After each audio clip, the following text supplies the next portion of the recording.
Right guys, hello, another video to keep you up to speed with X-Wing Virtual Machine and the voice attack profile I'm working on for the community. Now, if you just want to see gameplay as I do the demonstration and the testing, you can skip ahead with the timestamps, but I do like to let people know what's going on. The next video, which won't be far away, should be the release. I'm going to give you the links to download and I'm going to talk you through how to get this set up on your end. So if there's things you want to say and get done in the game, now's the time to put it in the comments, because once I release this, I don't know that I'll be coming back to it.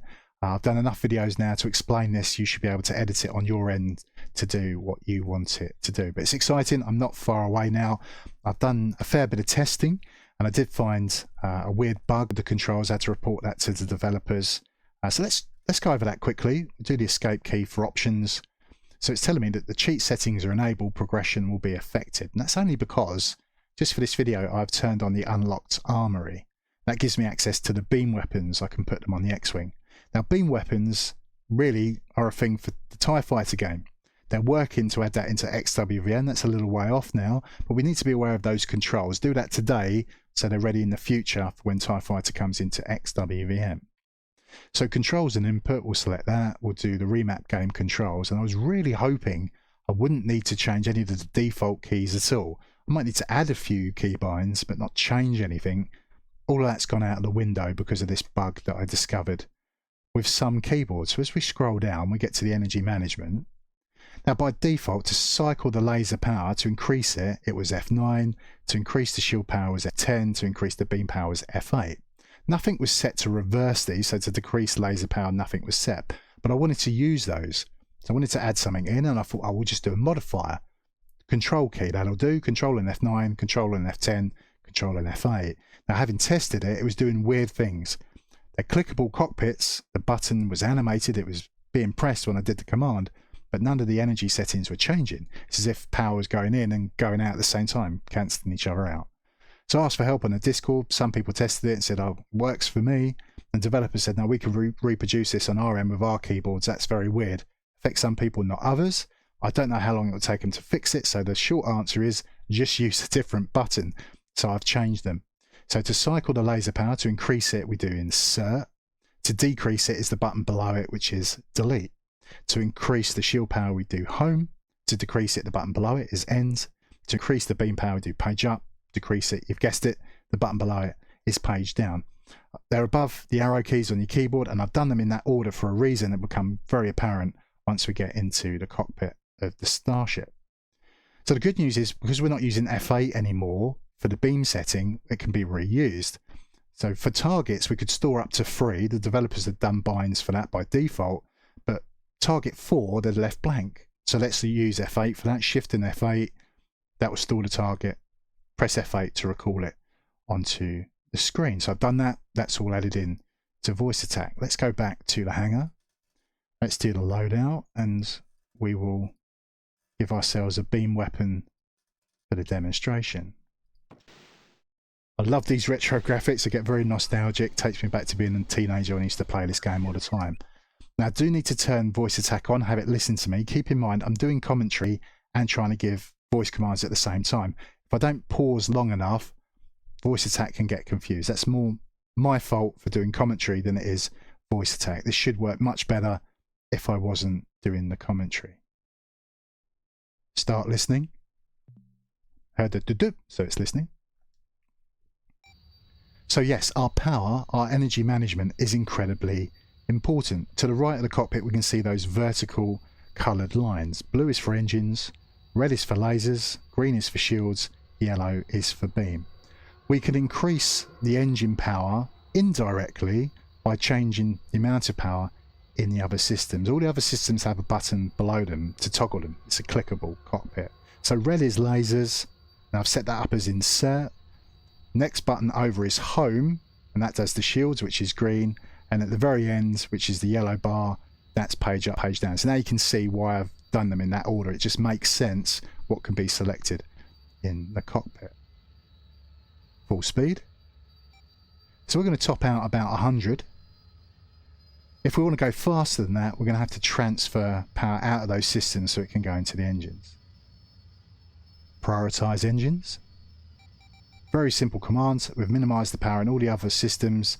We can go faster. We'll probably do about 175 now. You can see that the laser banks are depleting, and we're starting to lose power from the deflectors. They're going from green to like an amber colour, and then they'll start to go red. We're definitely going a lot faster. We'll get into the fight sooner, but when we get there, are we going to be in a fit state to fight? We won't be able to fire if the laser banks are empty, and we can't defend ourselves if we've got no deflectors. We'll get destroyed pretty quickly. Reset engines. So that's brought all the power back to those levels, but that's only to maintain power. It's not adding any more into the laser banks. It's not adding any more into the deflectors. Now I'm going to acknowledge I'm not actually going to use the beam weapon, so that's wasted power. Minimum beam recharge. It's taken that away. That's got into the engines. We can go a little bit quicker. Power to lasers. Decrease laser recharge. Increase laser recharge. Decrease laser recharge. Maximum laser recharge. Reset laser recharge. You get the idea. Power to lasers. Different phrases we can use to get the same thing done, a little bit of variation. So the other thing we can do is boost power from system to system, from the laser banks into the deflectors, or from the deflectors back into the laser banks. Boost shields. Boost cannons. Boost deflectors. Boost lasers. Different phrases to get the same thing done. Minor deflector boost. Just a little bit of power. Minor deflector boost. Minor shield boost. Minor cannon boost. Minor laser boost. You get the idea. Let's turn around, look for some targets. Now you might have noticed that I have turned off the crosshairs. There's a reason for that, because you have a targeting computer, but it doesn't really get used if you've got crosshairs slap bang in the middle of the screen. You'd be thinking, well, how do you know how many shots you're going to fire, what lasers are going to fire? That's still on the dash, that's below. We've got the freeze that tell us how many torpedoes we have, and there's a green light to the right, that's which laser is going to fire. And it cycles over to the next one, and the next one, and the next one. The green light's moving. Quad fire. There we go. Link weapons.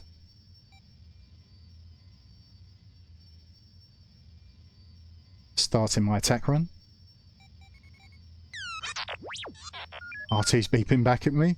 Let me know that it's done that combo command. It's set deflectors double front. It's targeted what's in front of me and activated the targeting computer. So as we get him in our sights, that inside circle will light up, knowing that we have a firing solution and we can fire. Now it's a little bit out of range. Nearest enemy.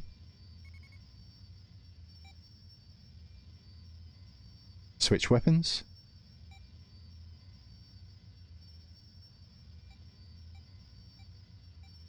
So we see we're getting a lock on for our torpedo. Switch weapons.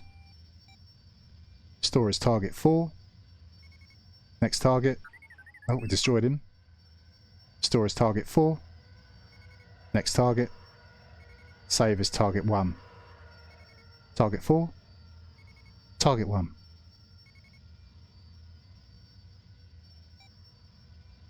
Lock on.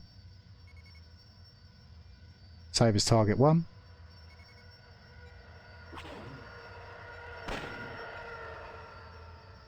Cycle shields. Boost deflectors.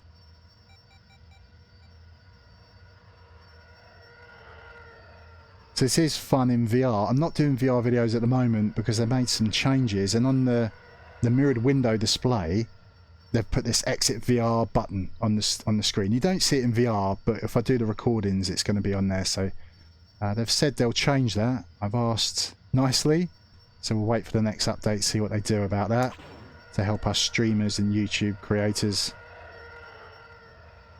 to do some immersive videos. Next target. Save as target 2. Next target. Save as target 3. Target 1. Match target speed. So I have gone into the settings and changed the CMD layout, so it's actually telling me its hull, what systems and its distance. which is a nice setting to have. It's either under the TIE Fighter or the hybrid settings. Next target.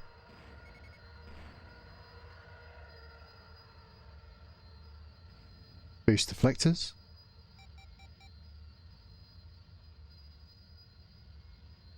So there you go. If there's things you're doing in mission that you'd like to get done, as I say, put it in the comments now.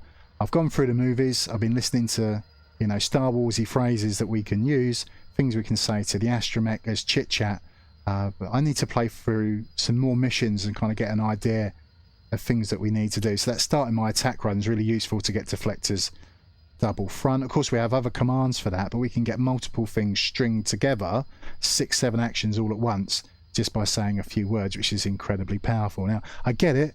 Some people are still going to like to use their keyboard and mash the buttons. I get that. That's fine. I've got a Corsair keyboard which does IQ, and I've got these Star Wars profiles. I've got per key lighting. I can get it set up to do like green and yellow. The Star Wars profiles I have. It is very, very fun. But when I'm in VR, using my voice, it's an incredibly powerful tool. So voice attack isn't a lot of money, and I'm not going to charge you for this profile. I'll share it for absolutely nothing. So it really should help you, especially if you're a VR player. So let's leave it there. Have a great day. Have a great evening, whatever you choose to do after watching this. And as always, I'll see you when I see you next. Ciao for now.